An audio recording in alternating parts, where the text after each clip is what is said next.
안녕하세요. 김원입니다. 우리가 요번 한 학기 동안 이제 현대 암호학을 이제 공부를 할 건데, 현대 암호학을 공부하기 전에 인포메이션 시큐리티 개념에 대해서 한번 살펴보도록 하겠습니다.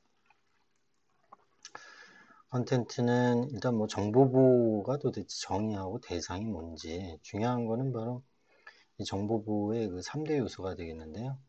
CIA라고 이제 혹시 처음 들어본 분들은 이렇게 외우면 되는데 이게 도대체 뭔지에 대한 그 개념, 의미 이런 거를 좀 살펴보도록 하겠습니다. 여러분들이 이 강의를 들으면 정보보호의 정의를 이해할 수 있고요. 정보보호의 기본 목표와 추가적인 그 개념들이 있어요. 그거에 대한 터미널로지에 대해서 명확하게 여러분들이 이해할 수가 있을 겁니다.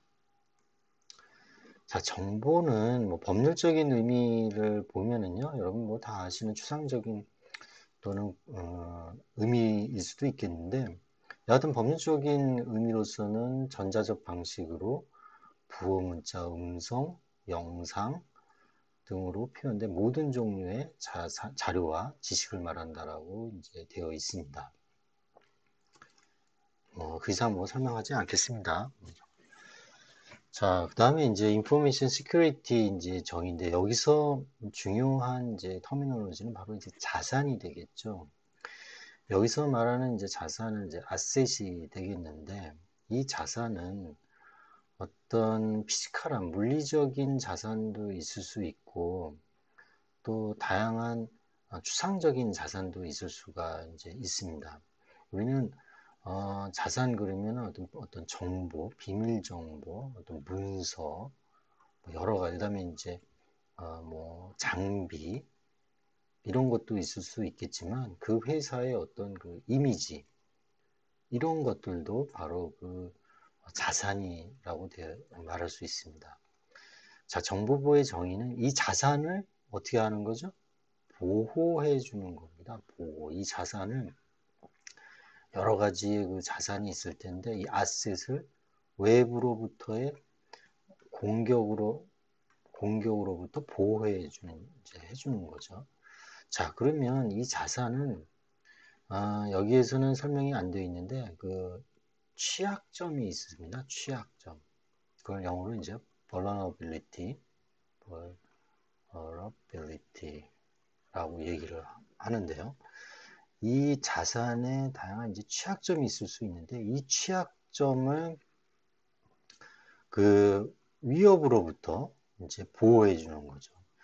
우리가 이 위협은 이제 스트레스이 되겠는데 예를 들면 해커가 어떤 그 시스템의 그 취약점, 뭐 예를 들면은 여기에다가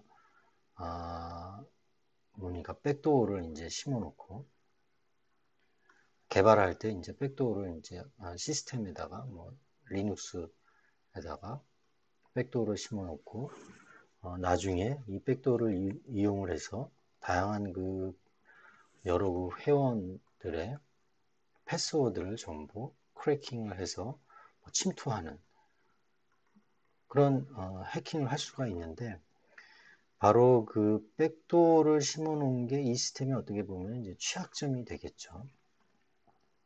이 취약점을 이용을 해서 이제 위협을 이제 가하게 됩니다. 그래서 이 위협으로부터 보호해 주는 거다라고 보면 됩니다. 자, 그래서 우리는 이제 뭐 이거 여기서는 안 나오지만 리스크 매니지먼트에서 중요한 개념인데 리스크 매니지먼트 R은 바로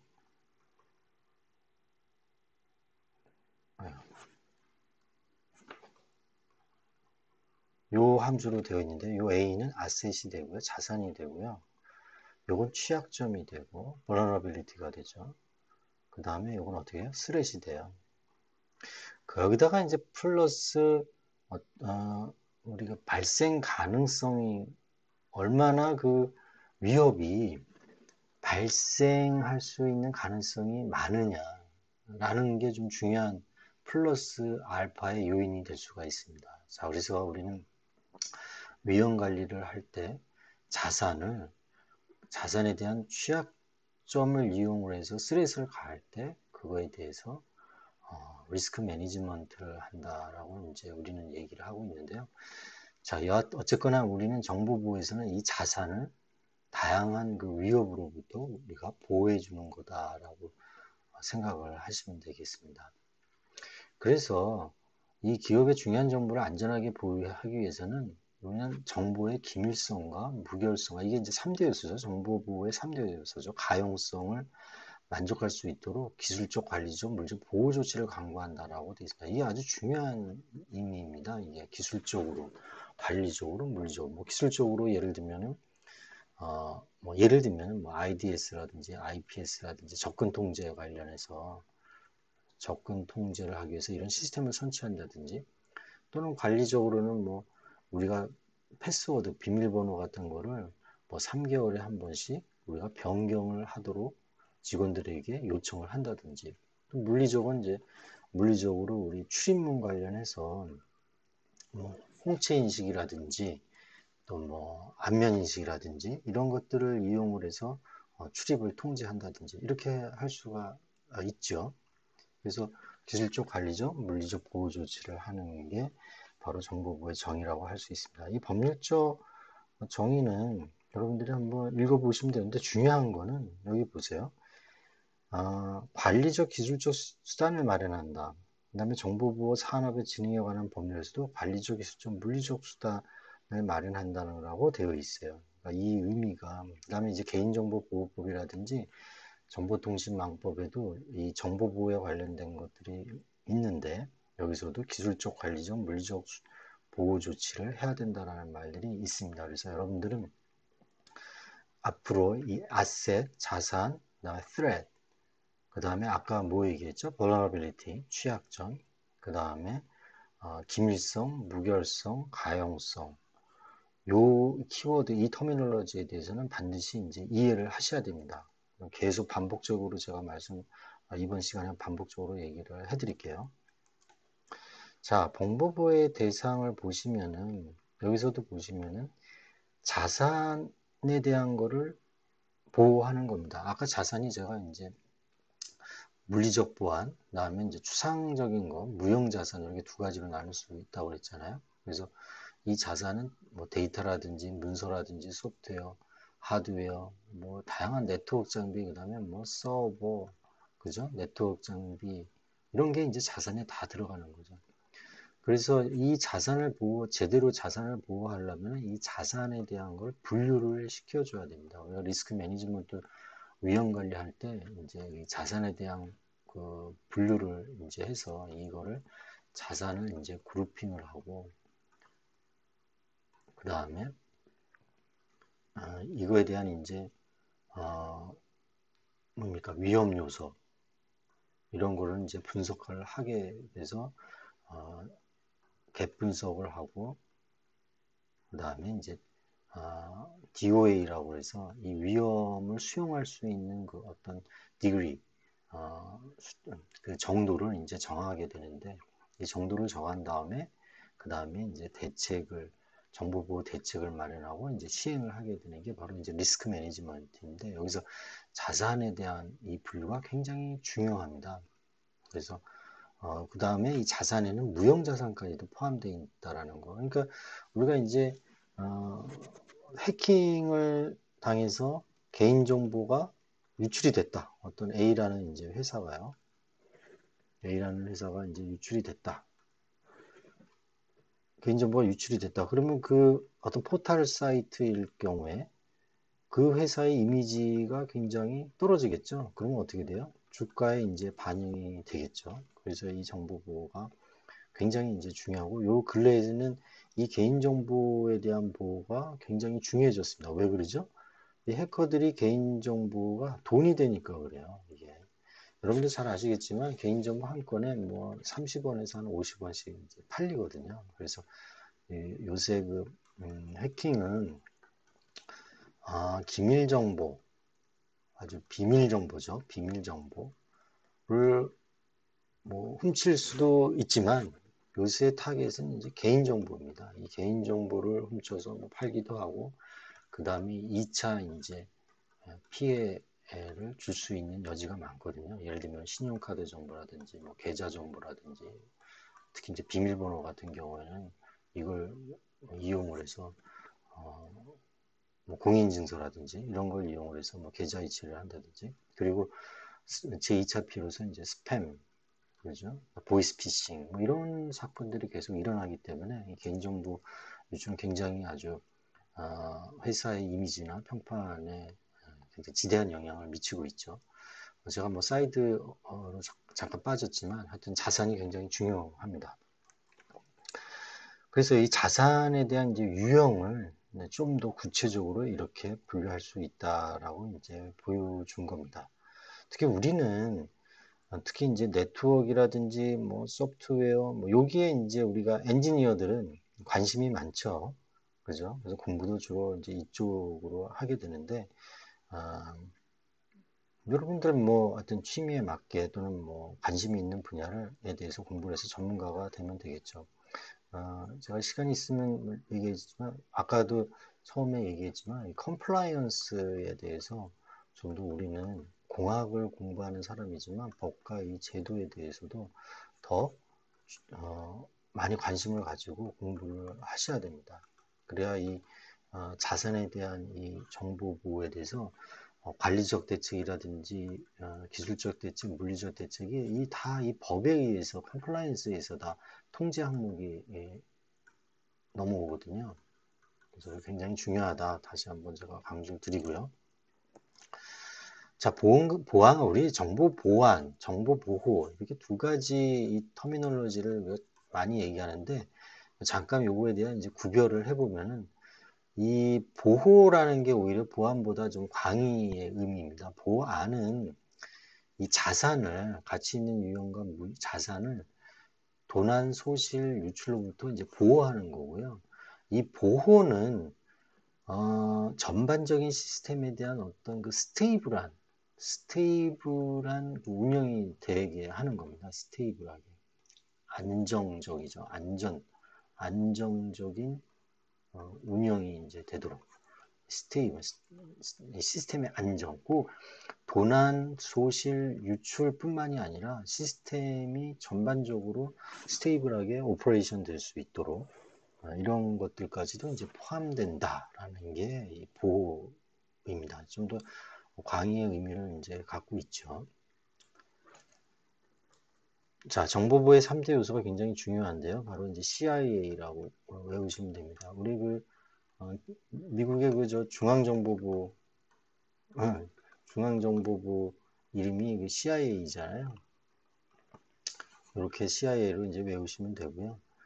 여기서 말하는 CIA는 중앙정보부의 그 어떤 그 약자는 아니죠. CIA를 외우는데 실제 이제 정보부 3대 요소는 confidentiality, 그다음에 integrity, availability 이렇게 됩니다.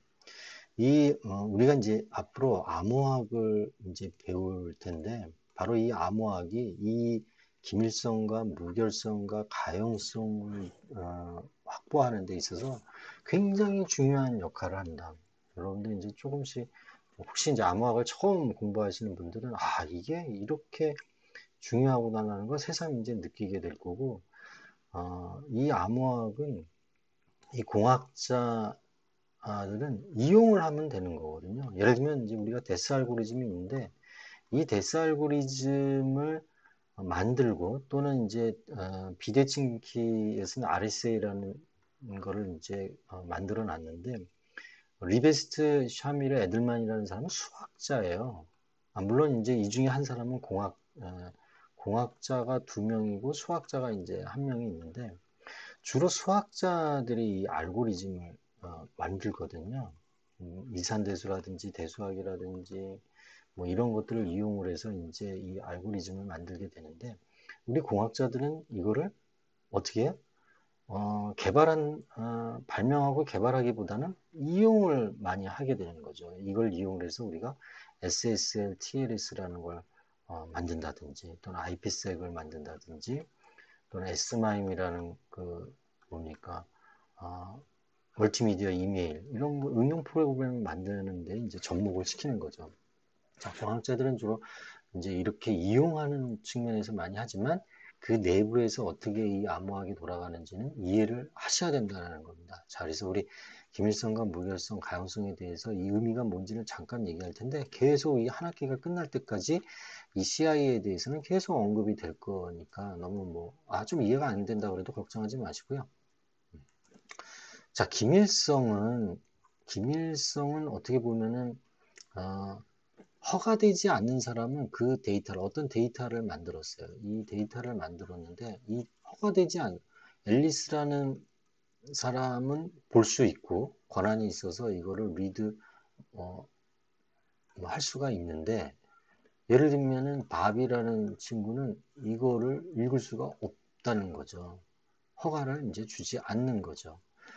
암호학 측면에서 보면은 이 정보를 어떤 텍스트라는 텍스트 이제 평문이죠. 플레인 텍스트를 라고 있으면은 앨리스도 보고 밥도 볼 수가 있죠. 근데 이거를 앨리스의 어떤 예를 들면 개인 키로 암호화 시켰다고 생각을 해보세요. 이거를 그러면 이제 사이퍼 텍스트 암호화문이 나올 겁니다. 그러면 이거는 밥은 읽을 수가 있어요, 없어요? 네, 읽을 수가 없습니다. 그게 이제 바로 암호학을 이용하는 겁니다. 이거는 앨리스의 개인 키로 만약에 이거를 암호화를 시켜놓으면 다른 사람은 읽을 수가 없어요. 그죠? 그게 바로 기밀성에 해당하는 거예요. 허가되지 않은 사람은 그럼 만약에 앨리스의 예를 들면은 어떤 실제는 이제 이걸 앨리스의 공개 키로 암호화를 하게 됩니다. 뒤에 이제 공부를 하겠지만 그래서 이제 이 개인 키를 앨리스의 개인 키를 갖고 있는 사람만 이걸 보게 되는 거죠.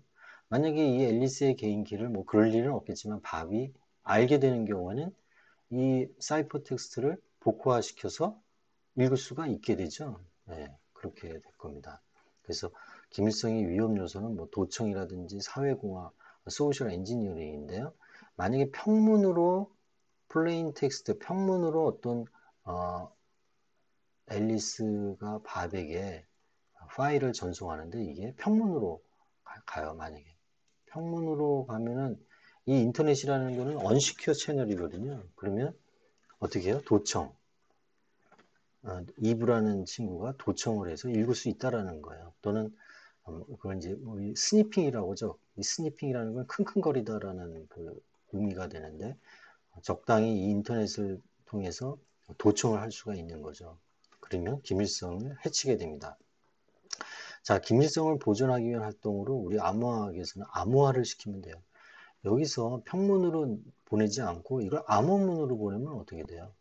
암호문으로 보내면 이브라는 친구는 이걸 암호화한 어떤 키를 이 이브가 키를 모르는 한 이 암호문은 평문으로 바꿔서 볼 수가 없을 겁니다. 암호문은 도청을 해도 의미가 없는 거죠. 의미 없는 그 숫자이기 때문에 이브는 반드시 키를 알아야 돼요. 그래서 자, 이 키가 굉장히 중요한 거죠. 이 키는 앨리스하고 반만 아는 거죠. 앨리스하고 반만 아는 거죠. 이분은 모르게 이 키가 그래서 중요한 거죠. 자, 무결성은 중요한 키워드는 위변조예요. 위변조. 여기 여러 가지 말이 여기 변경되는 것으로부터 보호돼야 하는 원칙이라고 그랬는데 어떤 파일이 위변조를 방지하는 게 바로 무결성입니다. 무결성. 자, 의미 자체로 무결하다라는 무결성이 있는 거죠. 이 무결성의 위험 요소는 이제 트로이모마하고 바이러스, 이제 해킹에 의해서 그 파일이 변조가 될 수 있는 건데요. 이 무결성을 보존하기 위한 활동으로 여기는 이제 이 책에서는 이제 전자서명이라고 나왔는데 실질적으로는 이제 해시라는 그 일방향 함수를 이용해서 해시를 시킵니다. 해시를 시키면은 이 파일이 위조 변조가 되어 있는지를 알 수가 있어요. 자, 오늘은 이 정도로만 알고 계시면 좋겠어요. 나중에 계속해서 이제 우리가 이 해시가 뭔지도 알고 해시가 어떻게 무결성을 방지할 수 하는지를 알 수가 있거든요. 그래서 무결성 파일을 위변조시키는 거를 보호하는 거다라고 알고 계시면 되고 암호학에서는 뭘 이용해요? 해시를 이용을 한다. 전자서명을 할 때 이 해시를 해시한 해시 값을 개인 키로 암호화시키거든요. 그래서 이제 전자서명에 다 포함이 되어 있기 때문에 이렇게 이제 이렇게 전자서명이라고 나타나는데 실질은 바로 이제 해시를 이용을 해서 위변조를 방지를 합니다. 가용성은요, 우리가 웹을 보잖아요. 어떤 시스템에서 이게 어떤 대학의 서버라고 보시죠. 대학에서 이제 이 웹을 인터넷에서 대학 정보에 대한 웹 서비스를 한다고 보시죠. 그러면 이 앨리스라는 친구가 자기가 원할 때 이 대학 정보 시스템을 웹에서 항상 원할 때 볼 수 있어야 되는 거죠. 이게 24시간 원할 때 볼 수 있어야 돼요. 그죠? 그게 바로 이제 가용성입니다. 그런데 여기에다가 예를 들면 IDS라든지 IPS라든지 뭐 방화벽이라든지 이런 걸 이제 놓게 되고 통제 항목이 액세스 컨트롤이죠. 어떻게 보면 접근 제어가 들어가게 되면은 어떻게 돼요? 이 가용성이 약간 어, 떨어지겠죠. 그 대신 안정성은 높아갈 겁니다. 그래서 이 가용성과 안정성이 이제 밸런스를 유지하는 게 굉장히 좋은 거죠. 만약에 이게 설치를 안 하면 24시간 언제든지 원할 때 이게 접근이 가능해요. 근데 어떻게 돼요? 이 정보에 대한 컨피덴셜리티하고 인테그리티, 위변조가 있을 수 있는 거죠. 해킹에 의해서. 그죠? 그리고 기밀성이 있는 보안을 유지시키는 기밀성이 있는 그 데이터베이스까지도 앨리스는 볼 필요는 없는 거죠. 그런 기밀성도 이제 저하가 될 겁니다. 그래서 이 가용성은 허락된 사용자는 적절히 자기가 원하는 데이터를 항상 볼 수 있게 해줘야 되는데 이 가용성과 위협되는 어떤 디도스 공격이라든지 그죠? 어, 디도스 공격이라든지 이런 것들이 있게 되면 가용성이 이제 떨어지게 되는 거죠. 그래서 이 가용성을 항상 유지시켜 주기 위해서 안정성을 높여야 됩니다. 근데 안정성을 너무 높여주면 또 이 가용성도 떨어져요. 그래서 이게 적당한 이제 밸런스를 균형감을 유지하는 게 이제 필요합니다. 그래서 우리 정보부의 3대 요소는 뭐예요? CIA 3대 요소 반드시 기억을 해주시면 좋겠습니다. Confidentiality, Integrity, Availability. 자, 그래서 여기 보시면은 무결성을 이제 지키기 위해서 해킹을 당하면은 허가되지 않은 사람도 이 어떤 이 자산, 데이터, 이 자산 예를 들면 이제 자산이라고 데이터라고 봤을 때 기밀 데이터, 비밀 데이터라고 할까요? 네. 비밀 데이터를 허가되지 않는 사람이 보게 되잖아요. 그러면 이제 인테그리티가 이제 파괴된 거죠. 그러지 않기 위해서는 기술적, 관리적, 물리적 보호 대책이 있어야 될 겁니다. 그 다음에 여기서 죄송하네요. 그게 이제 기밀성이죠. 요걸 제가 지금 얘기한 거고요. 죄송합니다. 이 무결성은 어떻게 되죠? 위변조죠. 이 그림을 조금 위치를 바꿨어야 되는데 하여튼 기밀성이 노출되거나 허가되지 않은 사람에 의해서 이게 이제 읽혀졌을 경우에 도청이나 스니핑, 사회 공격에 의해서 허가되지 않은 사람이 읽었을 때 이 기밀성이 파괴되는 거죠. 자, 무결성, 인테그리티는 뭐였죠? 위변조였죠. 위변조니까 뭐 바이러스 또는 해킹에 대해서 이 자산이 변조가 되는 거죠. 변조가 되면은 의미가 없게 되는 거죠. 그 다음에 가용성, 원하는 때 항상 그 자산을 볼 수 있게 해줘야 되는 거죠. 디도스 공격이 계속 있으면은 이 자산을 실제 허가받은 앨리스가 보고 싶을 때 이 디도스 공격 때문에 자원을 앨리스에게 할당을 못 해주는 거죠. 그래서 앨리스가 볼 수가 없어요. 네, 그런 게 이제 가용성이 떨어지는 겁니다. 그래서 이 CIA가 아주 정보 보안 3대 요소는 굉장히 중요하다라고 말씀드릴 수 있고요. 추가적으로 우리는 Authentication, Accountability를 또 배우게 됩니다. 또 하나는 Authentication하고 이제 Authorization이 있어요. Authorization 인증과 이제 허가죠. 이 인증성은 이 사용자의 신원을 검증하는 거예요. 예를 들면 앨리스가 밥에게 어떤 데이터를 보냈어요. 전송을 했어요. 그럼 밥 입장에서 어, 이 데이터가 정말 앨리스가 보낸 데이터가 맞는지, 중간자 이브라는 애가 중간자 공격을 해서 이렇게 재존성한 거는 아닌지, 다른 놈이 보낸 건 아닌지 이 확인을 해야 되거든요. 정말 이게 앨리스가 보낸 데이터 맞아? 그럼 이 데이터에게 어떤 앨리스가 보냈다라는 뭐 정보를 헤더에 붙여갖고 보낸다든지 하면 이거 앨리스가 보낸 게 맞네 이렇게 확인할 수가 있잖아요. 이게 예입니다. 그렇게 확인할 수가 있잖아요. 그럼 어떻게 하느냐는 거예요. 그래서 정보부의 추가적인 개념성은 내가 받고자 하는 그 정보가 정말 해당되는 그 사람이 보낸 게 맞는지 출처를 확인하는 게 굉장히 중요합니다. 그래서 위협은 스레스에서는 이 메시지를 위변조도 할 수 있고 대신 위변조에서 대신 보낼 수가 있는 거잖아요. 이브가 엉뚱한 데이터를 하나 만들어 갖고 내가 앨리스가 보내는 거요 하고 이렇게 보낼 수도 있거든요.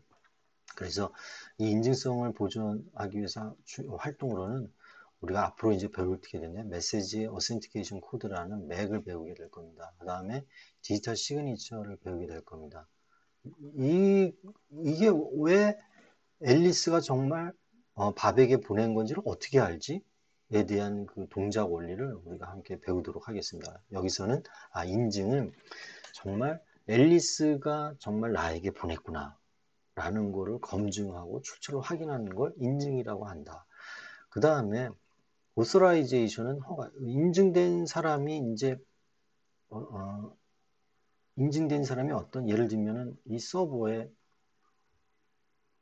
아이디 패스워드 해서 인증을 받아서 이제 로그인을 했어요. 그럼 로그인을 한 사람은 예를 들면 모든 파일을 다 리드할 수가 있나요? 그렇지 않아요. 특정 파일은 리드가 이제 안 될 수가 있어요. 그게 바로 이제 음, 접근 권한이 되겠는 거죠. 이 접근 권한, 허가에 관련된 의미가 바로 authorization입니다. 인증이 돼서 여기에 허가를 받아서 로그인을 했지만은 이 어떤 특정 파일에 대해서 뭐 리드만 가능하고 라이트는 안 된다든지 이런 것들이 이제 authorization에 해당이 되는 겁니다. 이해되셨나요? 조금 틀려요. 그래서 그 다음에 이제 책임 추적성은 이 어떤 보안 침해가 발생했을 때 그 원인과 책임 소지의 그 추적이 가능해야 되거든요. 이거 잘못됐네요. 추적이 가능해야 되는데, 그러려면 어떻게 해야 되죠? 바로 이 기록을 해야 됩니다. 로그 파일 같은 것들이, 여러분들 잘 아시겠지만은, 우리 뭐, 리눅스나든지, 뭐, 유닉스 라이크 오퍼레이팅 시스템이라든지, 윈도우라든지 이런 데는 그 기록이 쌓이잖아요. 이게 바로 뭐예요? 어떤 행위가 일어났는지를 보존하는 겁니다. 그래서 이 로그 파일과 같은 것이 바로 책임 추정성, 어카운터빌리티입니다. 보안에서는 굉장히 중요한 거죠. 부인 방지가 있어요. 부인 방지. 예를 들면 이건 뭐냐면은 앨리스가 밥에게 예를 들면 어떤 데이터를 결제를 아니 뭐라고 할까요? 데이터를 하여튼 이렇게 보냈어요. 이렇게 보냈어요. 그런데 이 데이터를 보낸 거에 대해서 나는 보낸 적이 없다라고 부인을 해버리는 겁니다.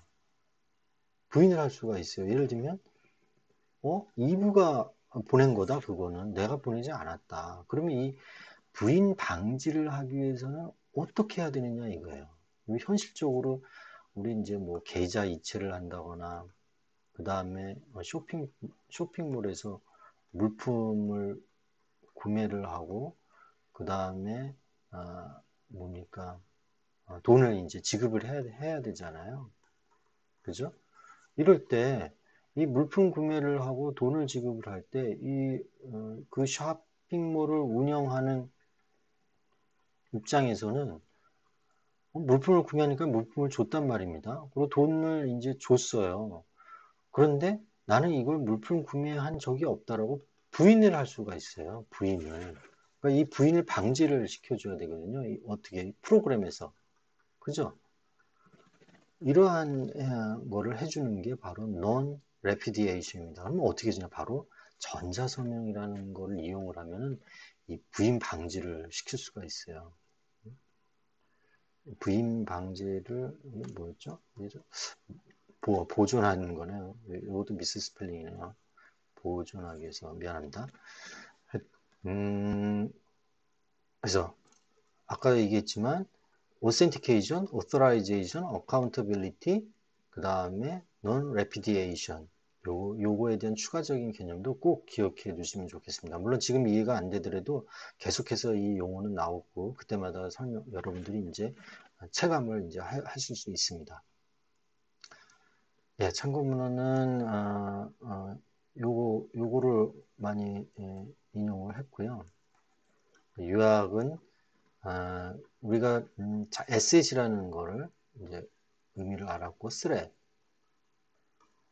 아셋을 보호하는 거다. 아셋을 위협은 뭘 이용하는 거죠? 바로 자산의 그 취약점, vulnerability를 이용을 한다고 그랬어요. 여기서 보호하는 거다. 그 다음에 정보보호 3대 요소는 뭐라고 그랬죠? 바로 CIA, 기밀성과 무결성, 가용성. 여기에다가 3A가 있었죠. 아까 뭐였죠? Authentication, 그 다음에 Authorization, 그 다음에 Accountability, 책임 추적성이죠. 그 다음에 플러스 Non Repudiation 이렇게 있었습니다. 요거에 대한 의미는 반드시 아셔야 됩니다.